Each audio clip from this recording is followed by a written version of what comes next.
I'll preface this by saying I have watched the demo video as well as read some things online about it. Chantal, did you get a chance to watch the demo video as well? Yep. Okay, so Cool. if that So helps. do you wanna talk me through what you, as the candidate experience specialist, that's the right title, right? Want to, um, Solved for? yeah, exactly. Like, what's the pain point that we're addressing here? Yeah, so we have a team alias. It's goes out to currently a team of 5, soon to be a team of 7. And it's whenever a hiring manager or a candidate or a interview needs to be rescheduled kind of last minute. So we ask if it needs to be rescheduled within 24 hours, you email our alias, and that way, regardless of who is, working with anybody from the team can pick that up because it's generally going to be last minute. Right now, it's really hard due to email volume to sift through and find those emails quickly, and also to find if anybody has responded to them quickly. So on average, I think in 8 hours, we receive about 150 emails. Mhm. And so trying to sift through that, even if you create labels and all that kind of fun stuff, finding the response is especially hard. So we had considered like a help desk ticket system, Yep. and then stumbled upon the GitLab service desk and was like, hey, let's dog food if we can. This looks like this might solve our problem. But that's what we're hoping to kind of clarify and then maybe work through some of the questions we have after watching the demo. Yep. I guess first of all, I should say, like, service desk, like, is you know, uh, there are sort of some use cases where it will work and some use cases where it won't. So, like, obviously at GitLab, we try and use our products as much as possible, and it's easier for us if we can use our products as much as possible because we get better feedback, and also because, like, it reduces the number of places you have to check. But if it doesn't work for you, that's like totally okay. Like, we can see like what we would need to build in order to make it work for you. So, um, having watched the demo, sort of what questions do you have then? I personally think it will work. Uh-huh. So, from my understanding of it, is if they email, it will create an issue. Mhm. We just need to figure out what project those issues need to kind of live in. And then we can respond directly out of the issue to say, okay, I got, your reschedule request. I've canceled the interview. I'll be looking at calendars and we'll send, a new updated interview shortly. Yep. And then generally speaking, we'll be able to close the issue right away Mhm. once we send that response. But that way the team would have better visibility of, oh, Chantal's already picked this one up. I don't have to worry about it. Right. So as opposed to, like, a Slack ping or an email or something where it's not super clear, like, who's done what necessarily. I guess it would be great if our applicant tracking system supported this as well, but that's a different um, question. So That's a whole nother, yeah. yeah. Um, one thing about where the project goes that is worth considering. So I think at GitLab, we normally treat most things as public as possible. And if they're not public, they're mostly visible within the company as much as possible. But candidate names are typically an exception to that, I think, right? Like, when we say, Yeah. like, I'd like to reschedule for somebody on Slack, we say, don't put the name in the channel, like DM the name. Yeah, And the way exactly. permissions work in GitLab is that we have a group like gitlab.com, which contains our website and like our people ops repositories and all that stuff. And everybody at GitLab is a member of that group. And you can't restrict, you can have subgroups, but you can't restrict people's permissions as you go down groups. You can only give them more permissions. So what that means is if we created this project inside the gitlab.com group, everybody at GitLab would be able to see all of the issues inside this service desk. And I think the legal team actually use service desk. I think legal at gitlab.com points to a service desk. And they have a separate, what we'd say, top level group. So gitlab.com/GL legal, I think it is, because of that. Because, like, obviously, if someone's emailing legal, that's another great example of something that shouldn't be visible to everybody in the company. So that might be necessary. And I'd recommend sort of going with that approach. Beyond that, I think it's just a matter of making the CES at gitlab.com point to whatever the service desk email address is for the project, and then it should work. Yeah, it sounds good. what I would say as well is if you have questions like while trying to set it up, or like, while trying to make it work for your use case, like feel free to drop into the G-Plan channel and talk about what's what's working, what's not working. Is that a cat or yeah? Oh, it's a dog. Sorry. Oh, right. She's super needy today. Like, look at her. She won't. I don't know What's what her she's name? doing today. Her name is Fraggle, as in Fraggle Rock. I don't know if you've ever Awesome. heard of. Like, she's Yeah, looking at me absolutely. like, what? Yeah. Why did you say my name? Yeah. Actually, I was wondering, like, can we? I think this is for sure the way we want to go. Can we actually set up the project while we're online together and like start it now? Is that possible? Yeah, absolutely. I don't think we're going to be showing anything confidential while we do that, right? If we are, I could stop recording. No? Okay. Do you want to share your screen and I'll talk you I through don't it? I think think that's, so. I mean, yeah, that's probably but easier than me like doing it, because like, it might not be as easy to follow if I do it. yeah. So normally I don't edit much for when I put a video on YouTube, but I might just cut out that whole section when we tried to find the group and then found out that Chantal didn't have access to the group. Because if anybody does want to watch it, that's not going to be great viewing. And also my like puppy being like, hold me. She's pawing at me right now. Like, Oh, okay. drop me.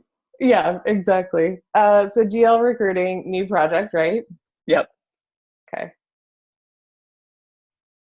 So this would just be like, I don't know, CES. I guess we can always change it.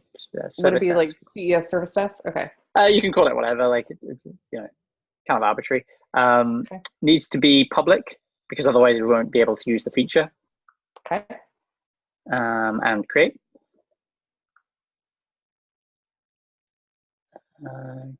Okay, so that's creating.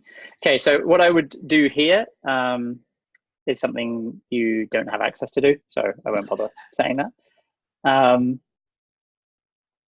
So actually, you don't have access to see what the service desk email address is, but I can.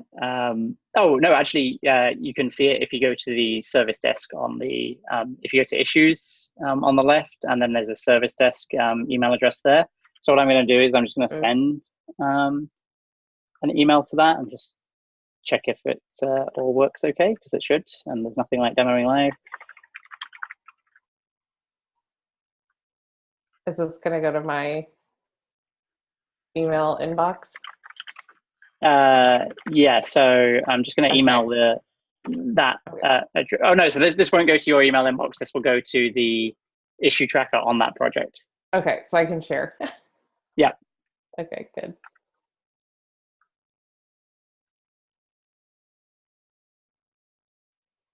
So if I refresh and go to issues? Yeah, I just need to wait for the confirmation email that worked. And I think while we're waiting for that, Chantal, I was thinking of labels that we would need to create. I don't know if you've kind of given that any thought, but I thought like a no-show, a reschedule, withdraw, thank you. What are some of the other top reasons people email us? So no-show, reschedule, withdraw, and a thank you. I feel like that covers most of it. Okay. Yeah. So one thing I was going to say, which I just realized was dumb, was that you could just like start without labels and like build up from there, but you already get a bunch of emails to this. So like you already know like how you'd want to label this stuff. If you refresh, it should be there. I can't see it because I'm not a member of the project, but you should be able to see it. Perfect. Okay. Yep. And then if you reply to that, I should get an email with whatever your reply is.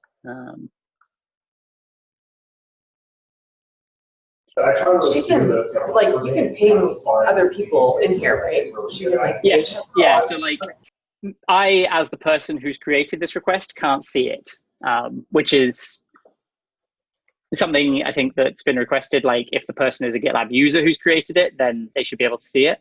It's C. Rollison, but she won't show up by default because she's not in it, so she won't be able to see it either. Yeah. So, yeah, you can ping other people, but they can only see it if they have access to the project, like Emily Should have does. gotten that. Yeah. Okay.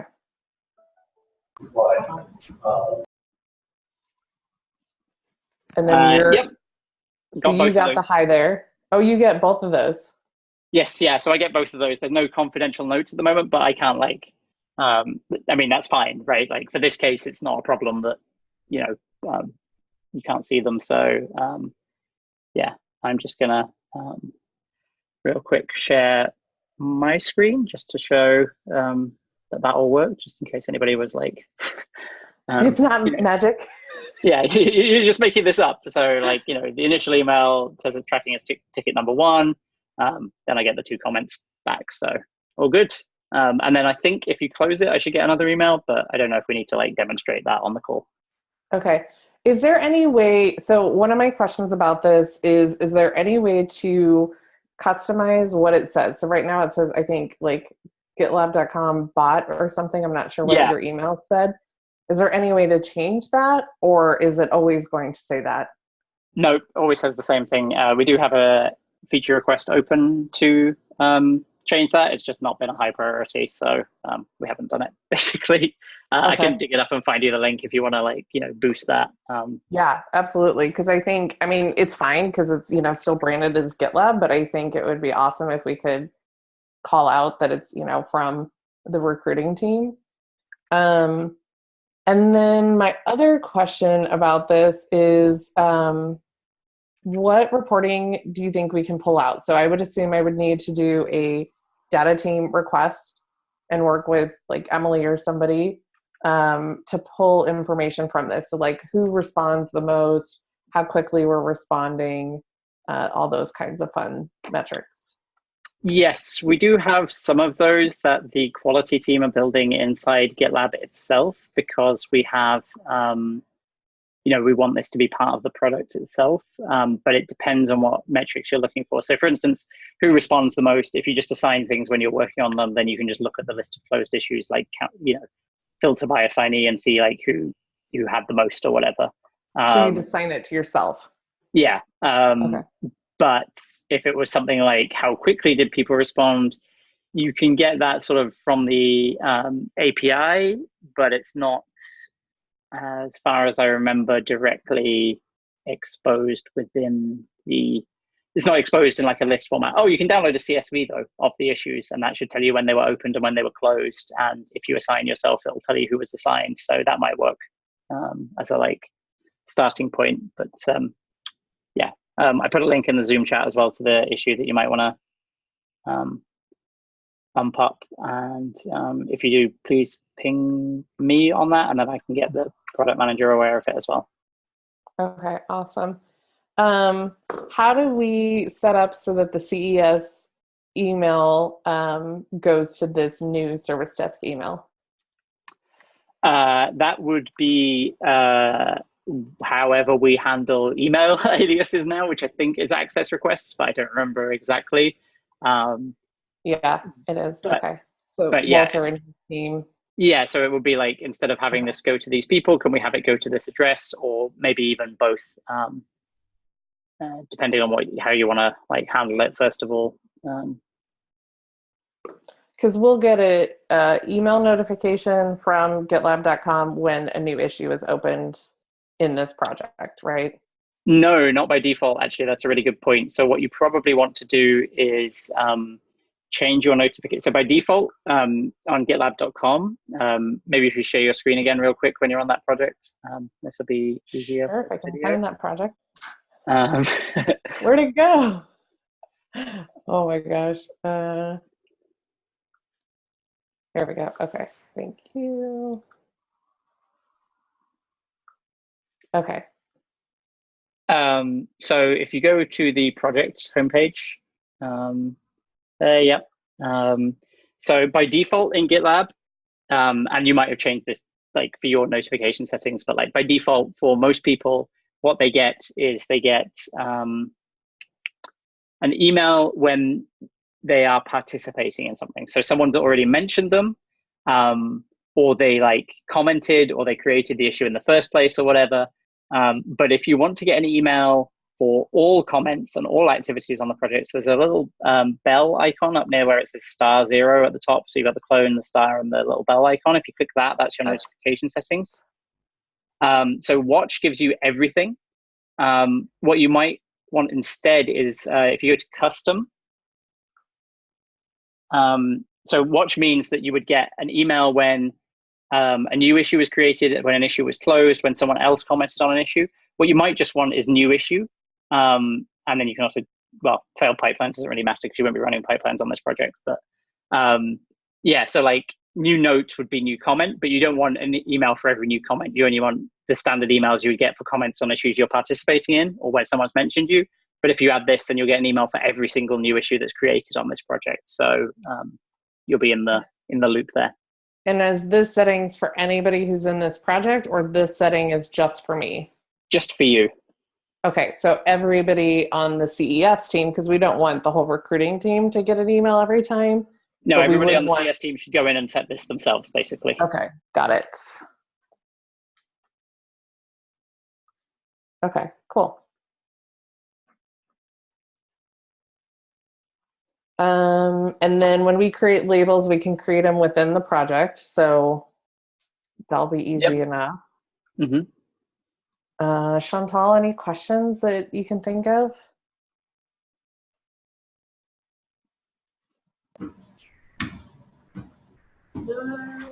Okay, so we all get an email when the issue is created.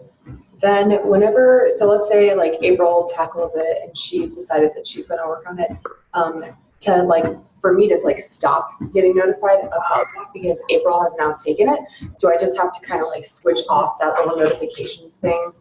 I don't know. So the way those custom notifications work is that if you only get an email when the issue is created.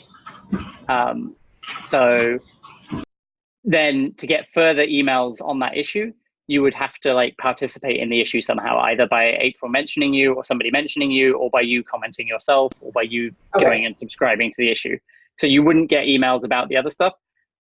You actually might want to also subscribe to close issue, I've just realized, because if you only get the open issue ones, then you might like see your inbox and be like, oh, I should go look at all these.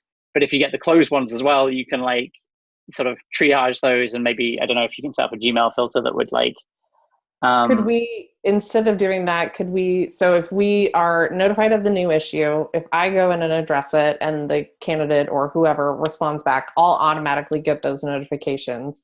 It's only if I loop somebody else in, will they get those notifications? Mm-hmm. And then let's say it's like a one response and done. I close the issue. If Chantal then goes into the project and looks at the issues, it won't show any open issues for her. So then she would just know, oh, they've all been addressed. I don't have to worry about it. Right? Yeah, honestly, the way I would use this is probably like, you don't need the new issue email if you're going to like go and refresh the project list every so often. But if you do use the email notification thing, I would mostly use that as like, if there are any new issues, like since I last checked my email, I should go and look at the issue list in the project rather than sort of like try and work from the inbox, because like it's hard to keep those in sync. So I think we'll leave off the close issue notification, because that way we'll just like anytime a new issue pops up in our inbox, it'll just be an automatic, oh, I have a minute, I can go look at that. No, open issues in there, I can ignore it. Yeah. Okay. Yeah. Cool. Any other questions? Not from me. I think this is amazing. This solves exactly what we were trying to solve for. It's dog fooding, and it's no additional cost like a help desk service would be. Yeah, to us it's free. Yeah. Cool. Okay, great. Well, I'll wrap this up then. Like I said, I'll probably post this tomorrow on YouTube just because I've got to wrap up my day now. But